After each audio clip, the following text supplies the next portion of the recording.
Assalamualaikum warahmatullahi wabarakatuh. Bismillahirrahmanirrahim. Asyhadu an la ilaha illallah wa asyhadu anna Muhammadar Rasulullah. Allahumma salli ala sayyidina Muhammad wa ala ali sayyidina Muhammad. Rabbi shrah li sadri wa yassir li amri wahlul 'uqdatam min lisani yafqahu qawli. Amin. Bismillahirrahmanirrahim. Salam hormatku, salam ta'zimku selalu buat para sahabat-sahabatku tercinta, baik yang ada di dalam ataupun yang ada di luar negeri.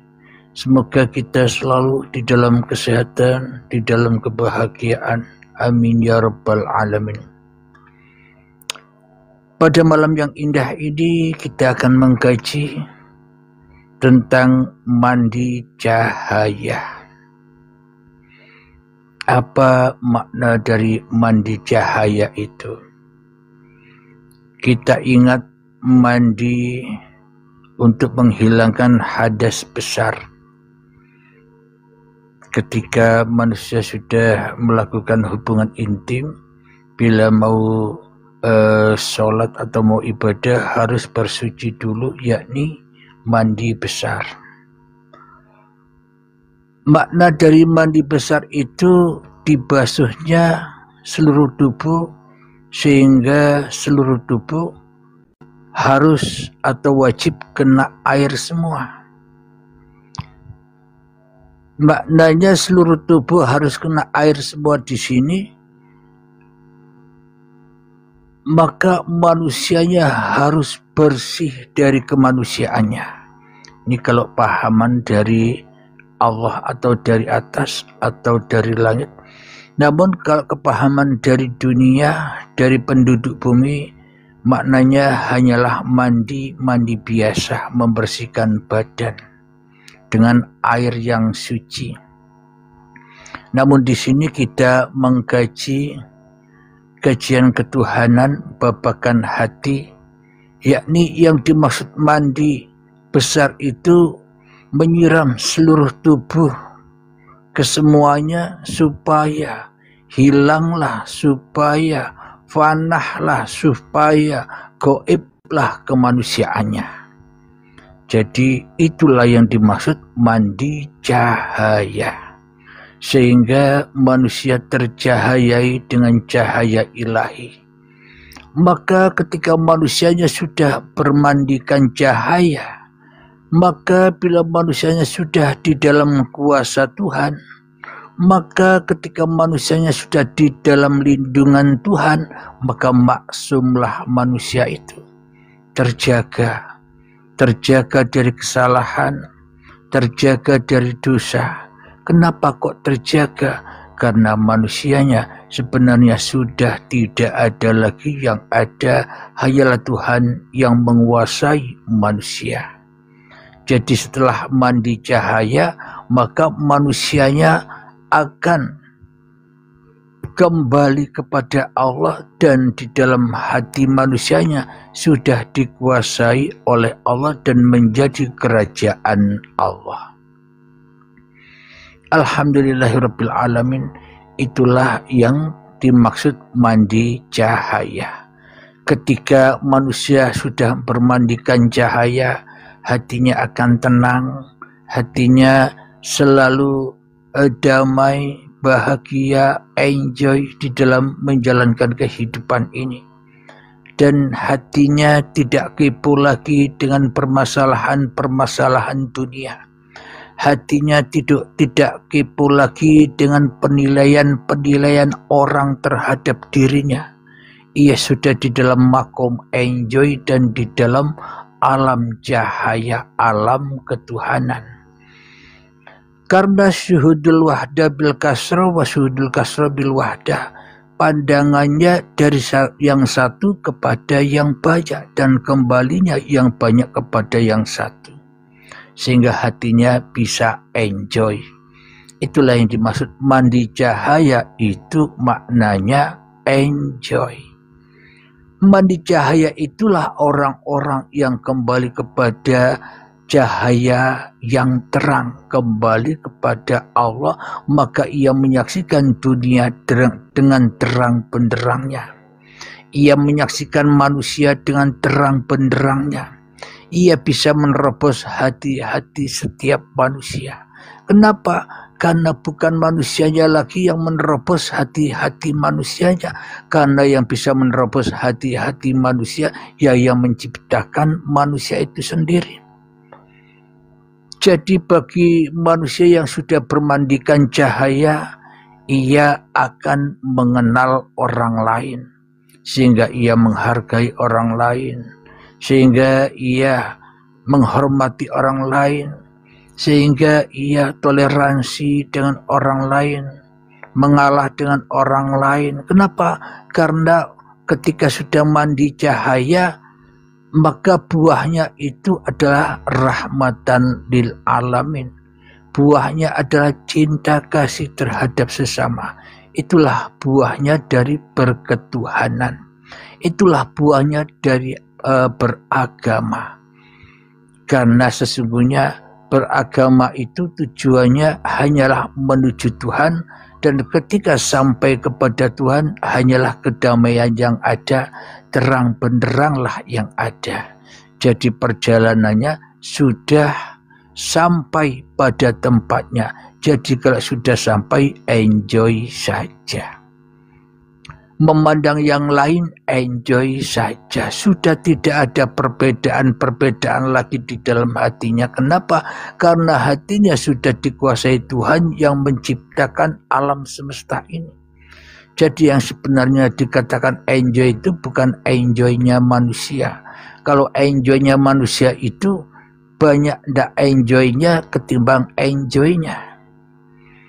Kadang enjoy, tapi kebanyakan ndak enjoy. Kenapa? Karena masih ingin turun ke dunia, ingin turun ke bumi untuk menyelesaikan urusan-urusan dunia. Maka hatinya sudah tidak enjoy lagi. Maka dari itu bila Anda ingin terbang bebas menuju lila, menuju sidratul muntaha, maka Anda harus permandikan cahaya. Maknanya selama ini kita di alam kegelapan, di alam kemanusiaan, di alam hawa nafsu, di alam kedagingan, yang mana di dalamnya masih sibuk dengan perkara-perkara daging, masih sibuk dengan perkara-perkara hawa nafsu, sehingga manusianya gelap gulita di dalam perjalanan hidupnya, gelap mata, gelap hati, akhirnya nabrak-nabrak. Apa yang dimaksud nabrak-nabrak? Kita selalu kepo memandang orang lain. Kita seolah-olah hanya memperhatikan orang lain, melihat lelaku orang lain, melihat kejelekan orang lain dan sebagainya. Sehingga itulah yang dimaksud alam kegelapan, dan itulah yang dimaksud nabrak-nabrak, selalu bertabrakan dengan manusia, selalu bersitegang dengan manusia. Kenapa? Karena belum mandi cahaya. Alhamdulillahirabbil alamin. Coba saya tanya yang di bawah, kajian ini sangat mudah diterima oleh akal sehat apa masih sulit diterima? Mohon jawabannya sahabat-sahabatku yang di bawah.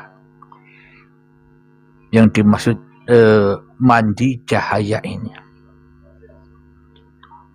Sambil kopinya diminum.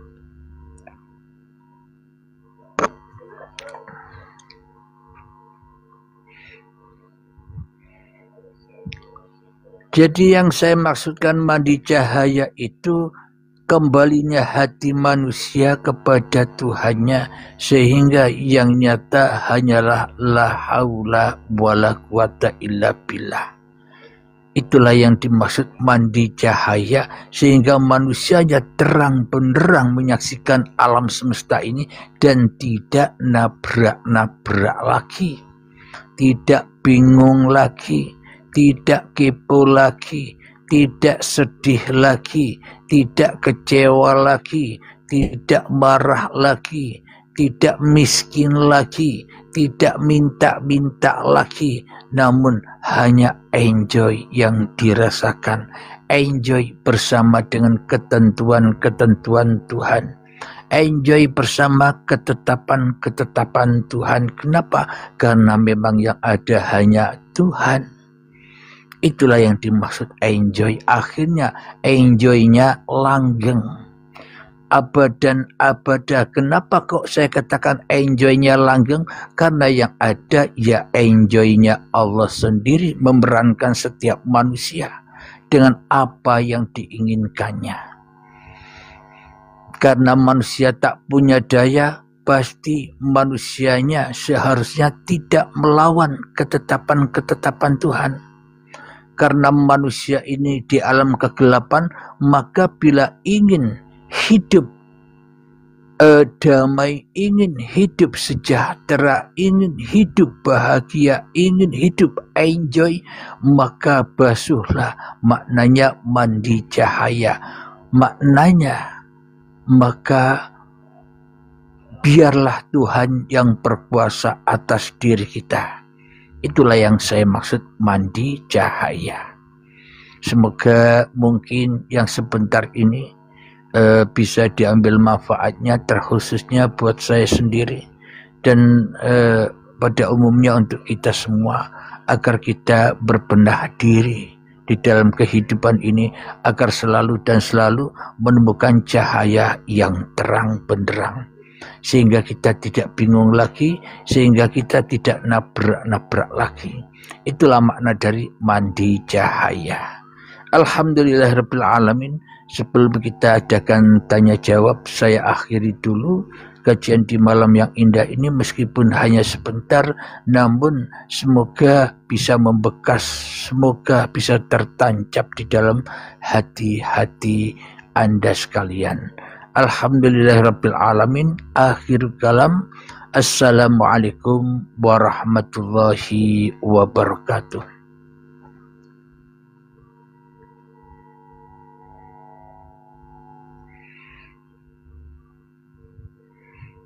Alhamdulillahirabbil alamin.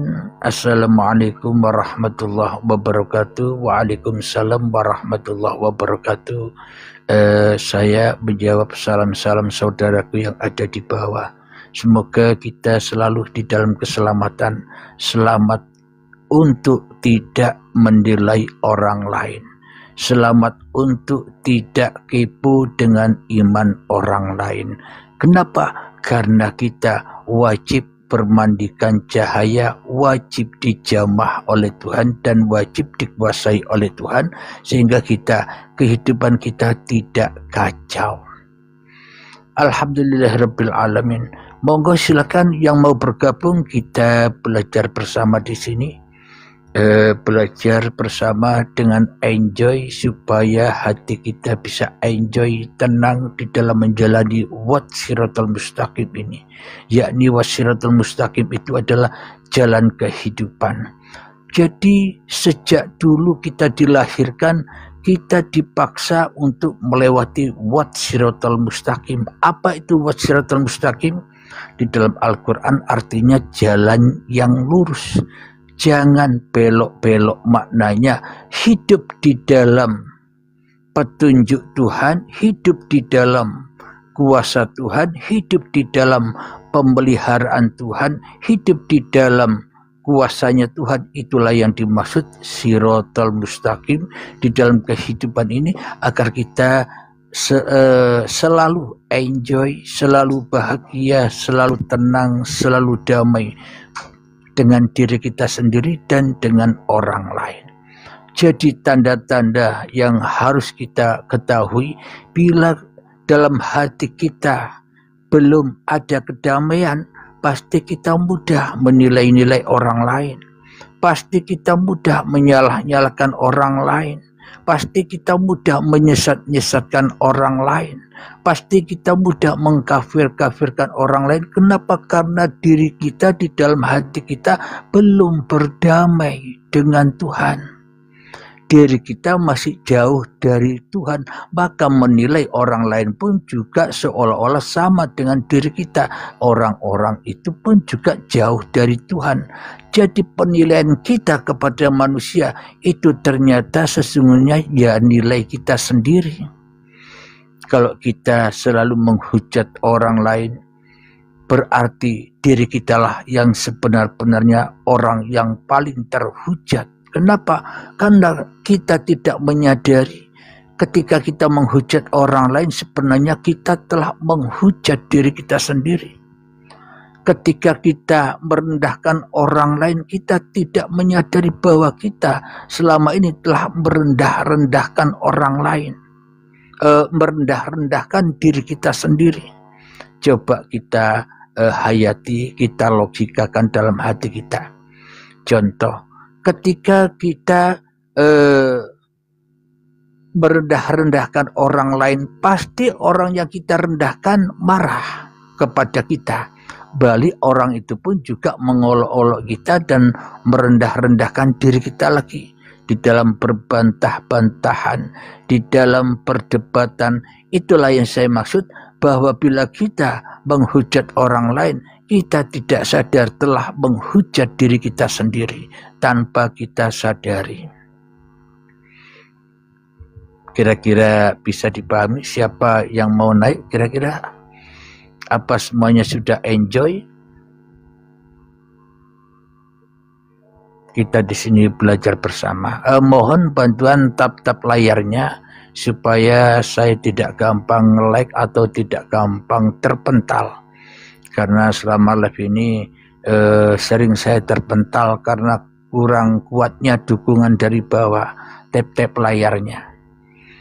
Bila memang kajian ini membawa dampak kemaslahatan bagi manusia, silakan di tap-tap layarnya sehingga kita bisa meneruskan live ini, sehingga kita bisa nyaman di dalam berdiskusi. Kita belajar bersama. Silakan bagi yang mau naik, silakan kita belajar bersama.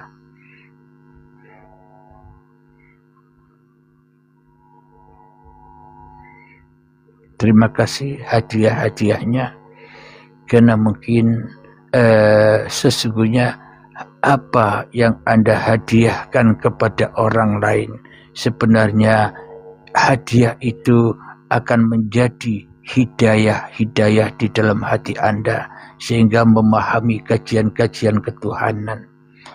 Anda yang memberi hadiah akan terhidayahi. Itulah tanda berarti Anda sudah mendapatkan hidayah dari Allah dengan kajian-kajian ketuhanan ini, sehingga akhirnya hati Anda bisa enjoy saja. Alhamdulillahirabbil alamin. Itulah yang dimaksud mandi cahaya. Kenapa manusia itu bisa enjoy? Karena ia bermandikan cahaya. Makna mandi cahaya karena ia telah dikuasai Tuhan, karena ia telah dipelihara, dijaga, dicukupi oleh Tuhannya, karena ia telah menerima Tuhan sebagai Tuhan.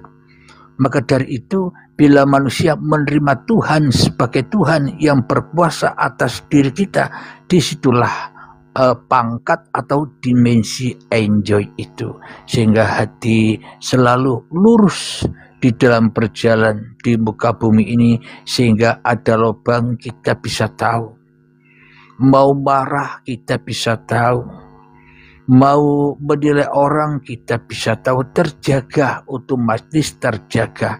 Karena yang dimaksud bermandikan cahaya itu, itulah yang dimaksud orang-orang yang sudah menjalankan sholat.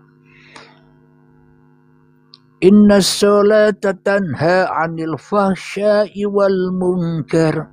Sesungguhnya sholat itu adalah untuk menghindari manusia dari perbuatan keji dan mungkar. Apa yang dimaksud perbuatan keji dan mungkar? Mengusik-usik imannya orang lain, mengusik-usik agama orang lain, menyalah-nyalakan agama orang lain. menyesat-nyesatkan orang yang beragama selain daripada agama kita. Itulah tanda bahwa masih ada hati yang keji dan ingkar dan mungkar. Fahsya wal mungkar, masih ada kegelapan di dalam hati manusianya. Berarti manusia itu selama ini belum sholat karena belum mandi cahaya. Jadi mandi cahaya ini pun juga bisa diartikan syahadat. Mandi cahaya ini pun juga bisa diartikan bagi sahabat-sahabat kita yang beragama Kristen, itulah baptisan, mandi cahaya untuk menenggelam-gelamkan kemanusiaannya,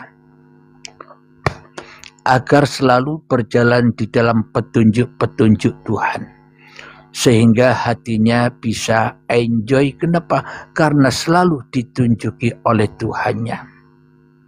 Contoh apa? Macamnya apa makna petunjuk Tuhan yang diterima oleh manusia yang sudah bermandikan cahaya itu? Yakni apapun yang ada di dalam hatinya semuanya petunjuk dari Tuhan, wahyu yang suci dari Tuhan. Kenapa saya katakan wahyu yang suci? Karena manusianya sudah membersihkan dirinya dengan cahaya. Maknanya manusia sudah membersihkan dirinya dari dirinya di hatinya, maka apapun yang keluar di dalam hatinya yaitulah wahyu ilahi, utusan-utusan Tuhan, rasul-rasul Tuhan. Ketika saya mau live, kalau belum ada utusan Tuhan, kalau belum ada perintah Tuhan untuk saya live, saya tidak akan pernah mampu untuk live di malam ini. Karena saya sendiri tidak punya agenda dan tidak punya acara. Kenapa? Karena sudah enjoy di dalam agenda, enjoy di dalam acara-acaranya Tuhan itu sendiri. Sehingga hati sudah tidak terkekang, tidak terbelenggu dengan keinginan-keinginan pribadi manusianya, karena yang ada hanyalah keinginan-keinginan Tuhan untuk menguasai dan untuk memperjalankan setiap manusia. Itulah yang dimaksud orang-orang yang sudah bermandikan cahaya.